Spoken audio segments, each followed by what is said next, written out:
नमस्कार। एक सीधी सी बात का जवाब दीजिए। बात ज़रा कड़वी है, लेकिन जब गैरसैंण में हमारी सरकार बहादुर बैठने को राज़ी नहीं है, जिन विधायकों को जनता ने चुनकर भेजा है वही कुछ दिन रहने को तैयार नहीं है, गैरसैंण पहुंचते ही उनको देहरादून वापस लौटने के मरोड़ शुरू हो जाते हैं और इस वजह से इस बार तो 1.5 दिन में और महज 2 घंटे 40 मिनट में ही विधानसभा का सत्र निपटाकर सारे विधायक गण अनिश्चितकालीन राजधानी देहरादून को रवाना हो गए। तो भला ऐसे क्रूर मजाक को हम कब तक सहते रहेंगे? कागजों में सही गैरसैंण को आखिर राजधानी का दर्जा दिया गया है। वो कोई रील बनाने की जगह थोड़ी है गैरसैंण। ग्रीष्मकालीन राजधानी उसे कागजों में कहा गया है। अगर यही सब तमाशा करना था, यही रस्म अदायगी करनी थी, तो आप लोग वहां गए ही क्यों भैया? फिर गैरसैंण को ग्रीष्मकालीन राजधानी कहने और वहां पर विधानसभा का सत्र रखने का क्या मतलब है? गैरसैंण में विधानसभा सत्र के नाम पर आप इस ड्रामेबाजी में पब्लिक का पैसा वीआईपीज के लिए हेलीकॉप्टर यात्राओं में उड़ा दे रहे हो। इसका हिसाब कौन देगा? वहाँ इतना विशाल, इतना शानदार विधानसभा भवन बना है, उसकी क्या उपयोगिता रह गई है? मैं तो बहुत हैरान हूँ। सरकार बहादुर पूरे तामझाम, पूरे लाव लश्कर के साथ देहरादून से निकलकर गैरसैंण पहुंची और 1.5 दिन में ही उसे देहरादून की खुद लगने लगी। अगर पिकनिक मनाने का ही शौक चराया हुआ था तो देहरादून में वहीं आसपास कोई जगह देख लेते, कोई पहाड़ ढूंढ लेते, वहीं मना लेते भैया। इतनी दूर आने का कष्ट क्यों किया?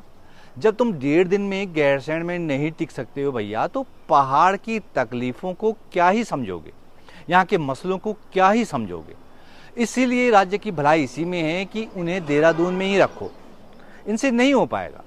देहरादून के रिस्पना किनारे के मसाण को गैरसैंण भराड़ीसैंण की खूबसूरत पहाड़ी पर नचाना ठीक नहीं है। मुझे तो लग रहा है कि उत्तराखंड में पूरा पॉलिटिकल सिस्टम रीस्टार्ट मांग रहा है। जैसे कंप्यूटर या लैपटॉप में आप करते हैं ना, जब वो हैंग हो जाता है तो उसे स्मूथली चलाने के लिए आप रीस्टार्ट का बटन दबा देते हैं। कंप्यूटर या लैपटॉप फिर चलने लगता है अपनी गति से। यकीन मानिए, हमारा ये राज्य जो है नए सिरे से रीस्टार्ट मांग रहा है। 25 साल से चल कर उसमें कई तरह के वायरस घुस आए हैं, और जैसे वायरस कंप्यूटर या लैपटॉप के पूरे सिस्टम को या उसके भीतर के कई फाइलों को बुरी तरह से करप्ट कर देता है, वही हमारे राज्य का हाल हो गया। पता नहीं हमारे लोग इसे समझ पा रहे हैं या नहीं समझ पा रहे हैं, और अगर नहीं समझ पा रहे हैं तो ये बहुत बड़ी चिंता की बात है। और अगर समझते बूझते हुए भी वैसा रिएक्ट नहीं कर पा रहे हैं जैसी ज़रूरत है, तो ये और भी चिंता की बात है। वरना जो पावर में है उन्हें कोई फर्क नहीं पड़ रहा है, और इसलिए नहीं पड़ रहा है क्योंकि जो पावर में है ना, उन्होंने पावर में बने रहने का फॉर्मूला हासिल कर लिया है। उन्होंने अपनी नाभि में सत्ता का अमृत भर लिया है। जैसे कि हालात हैं, उससे अभी तो लग नहीं रहा है कि फिलहाल कोई उनका कुछ बिगाड़ पाएगा। चुनावी जो मैंडेट है वो चाहे कितने भी खिलाफ जाए उनके, आखिर में सत्ता की डोर उन्हीं के हाथ में रहने वाली है। इसका ट्रेलर आपने हाल के त्रिस्तरीय पंचायत चुनावों में देख ही लिया है। फायरिंग हुई, किडनैपिंग हुई, खरीद फरोख्त हुई, ये सब जो हम यूपी बिहार की राजनीति में देखा सुना करते थे, हम सबको बधाई कि हाँ, इस मामले में हम भी उन राज्यों को टक्कर दे रहे हैं। वैसे भी रिकॉर्ड बनाने में हमारी सरकारों का उनको बहुत शौक है, तो ये नया रिकॉर्ड बन गया है भैया। इसीलिए कह रहा हूँ कि गैरसैंण को फिलहाल के लिए स्थगित रखा जाए, क्योंकि अब हमारे वोट में इतनी ताकत रही नहीं कि हम किसी सरकार को इस कदर मजबूर कर दें कि वो देहरादून को छोड़कर गैरसैंण में बैठने लगे। चलो, बैठने की बात तो बड़ी दूर की बात है, हमारे वोट में इतना दम ही नहीं है कि हम अपनी चुनी हुई सरकार को हफ्ते या 10 दिन का सत्र गैरसैंण में कराने के लिए मजबूर कर सकें। जो लोग और जो सरकारें दिल्ली में बैठे अपने आकाओं के इशारे पर चलती हैं, उनसे गैरसैंण को लेकर ज्यादा उम्मीद न रखें। जो पावर में है उन्हें पहाड़ के सेंटिमेंट से कोई मतलब नहीं है, और जो पावर में नहीं है वो पावर में आने के लिए तड़प रहे हैं। सब पावर के खेल में लगे हुए हैं।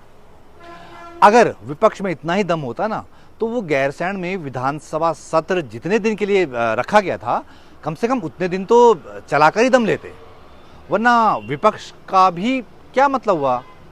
फिर ये क्या बात हुई कि 1.5 दिन में ही गैरसैंण से फुर हो गए सबके सब लोग। मुझे तो लगता है कि अब पहाड़ के लोगों को गैरसैंण का गम नहीं करना चाहिए, इस बात का दुख या अफसोस नहीं मनाना चाहिए कि सरकार बहादुर गैरसैंण में आने और यहाँ बैठने से कतरा रही है। इस दौर की राजनीति में जो चल रहा है उसे देखते हुए लग नहीं रहा है कि किसी को गैरसैंण की फिक्र है या गैरसैंण उनके लिए कोई अहमियत रखता है। और एक तरह से ये अच्छी बात भी है कि गैरसैंण को वो लगातार नज़रअंदाज कर रहे हैं। वो उनकी पसंद की राजधानी हो ही नहीं सकती और होनी भी नहीं चाहिए। वो जो 1.5 दिन भी यहाँ टिक पाए हैं ना, ये बची खुची लोग लाज की वजह से टिक पाए हैं, वरना गैरसैंण आना ही कौन चाहता है इनमें से। क्या वो बात भूल गए जब सत्ता पक्ष हो या विपक्ष हो, ज़्यादातर विधायकों ने ये कहकर गैरसैंण जाने से मना कर दिया था कि वहाँ ठंड लगती है।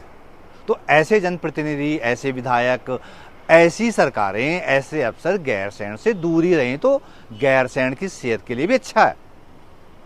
गैरसैंण पर्वतीय आकांक्षाओं की राजधानी है, वो हमारे सपनों की राजधानी है, वो जन आंदोलनों की राजधानी है। मुझे याद है साल 1991 में उत्तराखंड क्रांति दल ने बड़े धूमधाम के साथ गैरसैंण में राजधानी के सपने की बुनियाद रखी थी।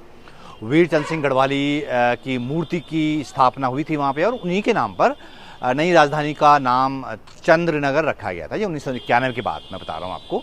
इसी के दबाव में तब तत्कालीन और उत्तर प्रदेश में जो बीजेपी की सरकार थी, कल्याण सिंह की सरकार, उन्होंने गैरसैंण में टिन शेड में उप शिक्षा निदेशक का कार्यालय उनको खोलना पड़ा था मजबूरी में। हालांकि वो भी टोकनिज्म था, मतलब सिर्फ प्रतीकात्मक था, सिर्फ संकेत भर था, लेकिन उससे इतना तो होने लगा था कि गैरसैंण में उत्तराखंड राज्य की राजधानी की सपने की एक ठोस जमीन तैयार होने लगी थी, पॉलिटिकली भी और इमोशनली भी। लेकिन जब अपनी मूल अवधारणा के अनुरूप हमारा राज्य पर्वतीय राज्य नहीं रह गया है, पर्वतीय इलाकों के हाल वैसे कि वैसे ही हैं, राज्य को उत्तर प्रदेश का ही एक घटिया संस्करण बना के छोड़ दिया है, तो फिर राजधानी पहाड़ों में रहे या ना रहे, इससे क्या फर्क पड़ता है।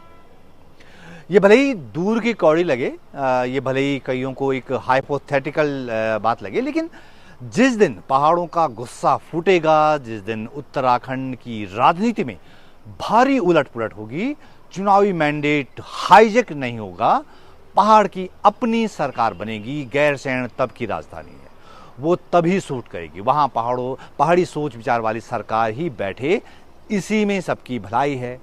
गैरसैंण के लिए नई लड़ाई चाहिए, नया सिस्टम चाहिए। 25 साल पुराने सिस्टम में वायरस आ चुका है।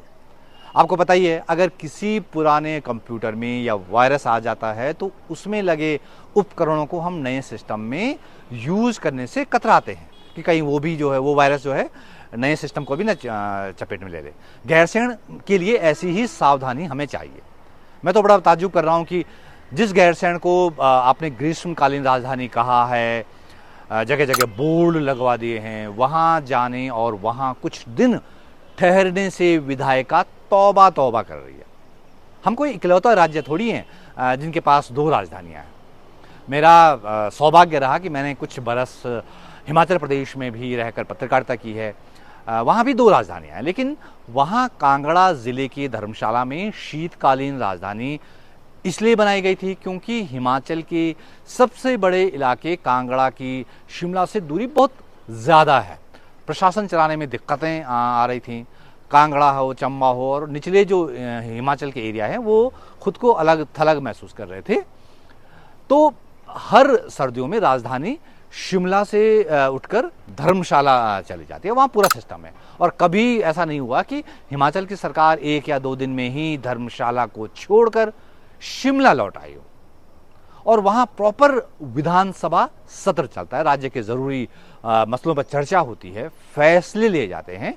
वहाँ सरकार और विपक्ष को मुख्य राजधानी शिमला लौटने की जल्दबाजी नहीं होती। लेकिन हमारी लीडरशिप का हाल देखिए, इन लोगों ने राज्य का मुकद्दर तय करना है, रीतियाँ नीतियाँ चलानी हैं। वही जब गैरसैंण को सीरियसली नहीं लेंगे तो फिर कौन लेगा।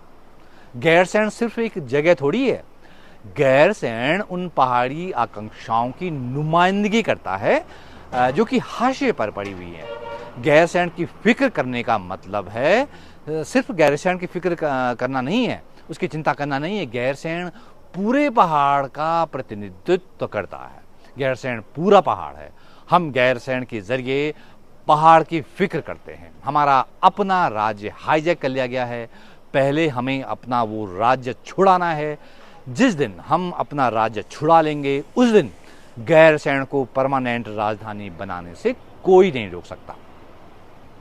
हमारे चहेते लोक गायक नरेंद्र सिंह नेगी जी ने भी लिखा है, द्विदुनु की हौरची या खैरी मुठबोटी की रख, तेरी हिकमत आजमाणु बैरी मुठबोटी की रख। घना डालों बीच छिड़की आलू घाम, ये मुल्क भी सिख की पाले द्वि घड़ी छन और मुठबोटी की रख। तो नाउमीदियाँ भले ही पहाड़ सरीखी ऊंची हो गई हों, लेकिन मुट्ठी तान कर रखिए, वक्त आएगा, संवाद बना रहे। जो लोग मेरा ये वीडियो देख चुके हैं और अभी तक मेरे YouTube चैनल को सब्सक्राइब नहीं कर पाए हैं तो उनसे निवेदन है कृपया सब्सक्राइब कर लें, बेल आइकन पर भी क्लिक कर लें ताकि मेरे हर नए वीडियो की सबसे पहले सूचना आप तक पहुंच जाएगी। ये वीडियो देखने के दोस्तों आपका बहुत बहुत धन्यवाद। जल्द हाजिर होता हूं एक नए वीडियो के साथ, तब तक के लिए नमस्कार।